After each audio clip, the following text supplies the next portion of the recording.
When you're looking at the oxidation of aldehydes and ketones, your reaction map might start to get complicated.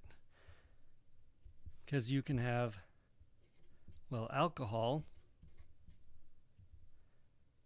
become an aldehyde or a ketone or no reaction. These come from different alcohols. Primary alcohols will make aldehydes, secondary alcohols will make ketones, tertiary alcohols won't react with an oxidizing agent. Aldehydes can be oxidized a second time and become carboxylic acids. But not only are there these different pathways, there are different oxidizing agents. You can have a fairly strong oxidizing agent,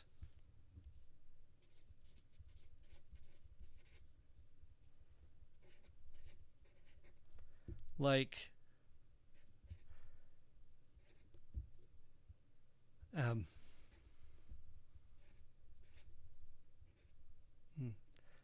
that's a 7. Potassium dichromate. You can have a weak oxidizing agent like the Tollens reagent.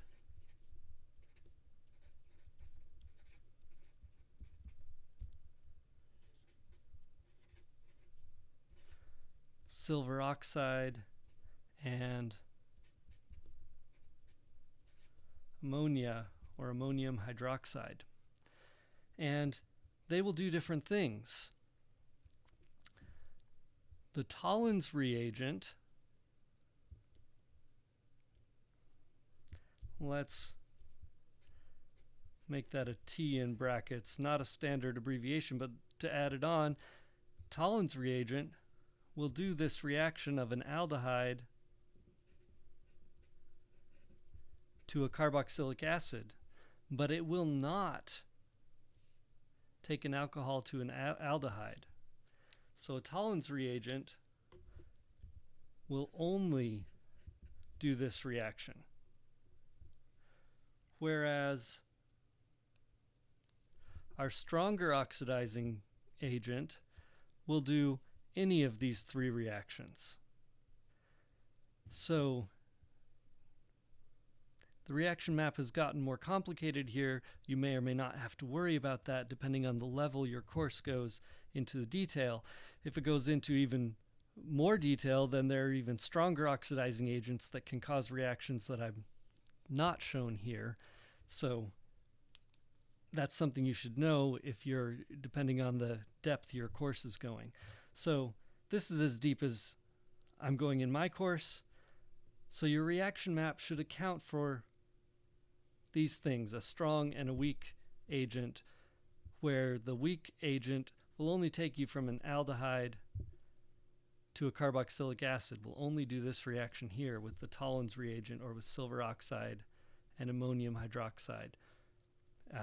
These are the same thing, two names for the same thing. So, looking at some problems.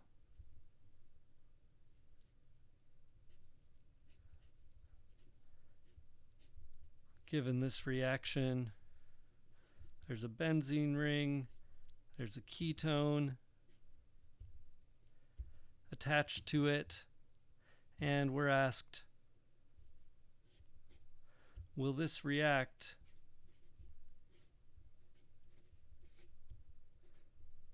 with K2Cr2O7? Well, it's an oxidizing agent, so the answer is, can we oxidize a ketone? We can't go to carboxylic acid from a ketone. There's no hydrogen to remove here at this carbon. We can't add on any more oxygen because the carbon already has 4 strong bonds, so no reaction there. Let's look at another one.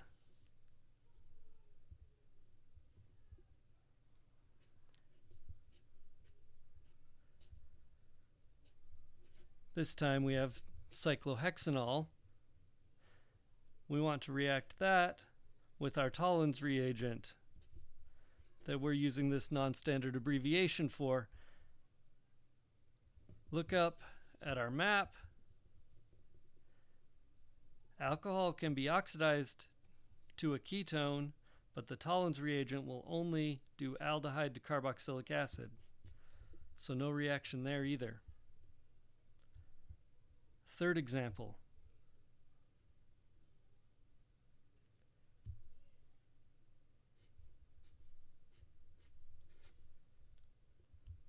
Here we've got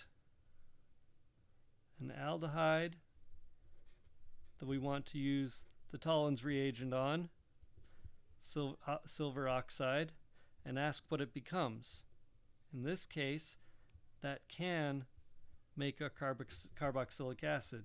So we oxidize this molecule to propanoic acid.